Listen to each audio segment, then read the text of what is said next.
BCB নির্বাচনে অস্বচ্ছতা ও অনিয়ম অভিযোগে গঠিত তদন্ত কমিটি প্রতিবেদন জমা দিয়েছে। রোববার জাতীয় ক্রীড়া পরিষদ এনএসসিতে 5 সদস্যের এই কমিটি প্রতিবেদন জমা দেয়। এই প্রতিবেদনে আইসিসিকে জানিয়ে ব্যবস্থা নেওয়া হবে জানিয়েছেন ক্রীড়া প্রতিমন্ত্রী মোহাম্মদ আমিনুল হক। ওই প্রতিবেদনকে এখতিয়ার বহির্ভূত বলেছেন সাবেক ক্রীড়া উপদেষ্টা আসিফ মাহমুদ সজীব ভুঁইয়া। মনির হোসেন খানের রিপোর্ট। গত অক্টোবরে অনুষ্ঠিত হয়েছে বিসিবি নির্বাচন। অনিয়মের অভিযোগ এনে তখনই এই নির্বাচন বয়কট করে ঢাকার ক্লাব সংগঠকদের একটি বড় অংশ। সে সময় ক্রীড়া উপদেষ্টা আসিফ মাহমুদের বিপক্ষে নির্বাচনে হস্তক্ষেপের অভিযোগ ওঠে।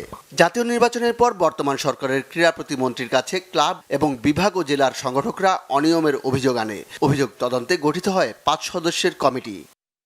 তদন্ত কমিটি সেই প্রতিবেদন জমা দিয়েছে রবিবার। কমিটির প্রধান সাবেক বিচারপতি এ.কে.এম. আসাদুজ্জামান জানিয়েছেন, গঠনতন্ত্র সংশোধন ও ভবিষ্যতে বিসিবি নির্বাচন সুন্দরভাবে আয়োজনের জন্য সুপারিশ করেছেন তারা। নিরপেক্ষভাবে চেষ্টা করেছি আমরা, যাদের যাদের সম্পৃক্ততা পেয়েছিলাম তাদেরকে জিজ্ঞাসাবাদ করার জন্য চেষ্টা করেছি। তাদেরকে জিজ্ঞাসা করে যা পেয়েছি আমরা সেভাবে সুন্দরভাবে চেষ্টা করেছি। সংক্ষিপ্তভাবে আমরা কাউকে অভিযুক্ত না করে আমি নিরপেক্ষ যা নির্বাচন সম্বন্ধে যা পেয়েছি সেই সম্বন্ধে রিপোর্ট দিয়ে গেলাম। আমরা এখানে এসে আমরা কাউকে অভিযুক্ত করিনি। আমরা ইলেকশন সম্পর্কে আলোচনা করে ইলেকশনের মন্তব্য করেছি, আমার রিপোর্ট দাখিল করেছি। এদিকে তদন্ত প্রতিবেদন প্রত্যাখ্যান করেছেন সাবেক উপদেষ্টা আসিফ মাহমুদ সজীব ভুঁইয়া। তিনি এই তদন্তকে আদালত অবমাননার সাথে তুলনা করেছেন। অভিযোগ করেন, যুব ও ক্রীড়া মন্ত্রণালয় ভয় ও লোভ দেখিয়ে বর্তমান বোর্ডের পরিচালকদের পদত্যাগে বাধ্য করছেন। এই কমিটির সিদ্ধান্ত আগেই নিয়ে নেওয়া হয়েছে বলে অভিযোগ করেন তিনি।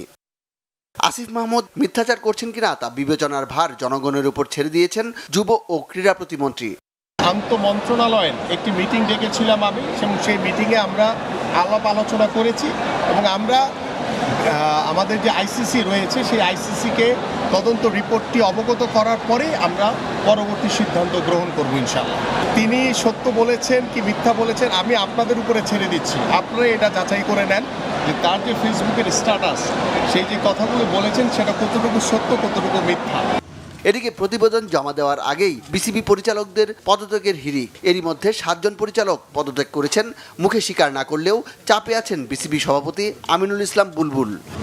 মনির হোসেন খান, বাংলা ভিশন, ঢাকা।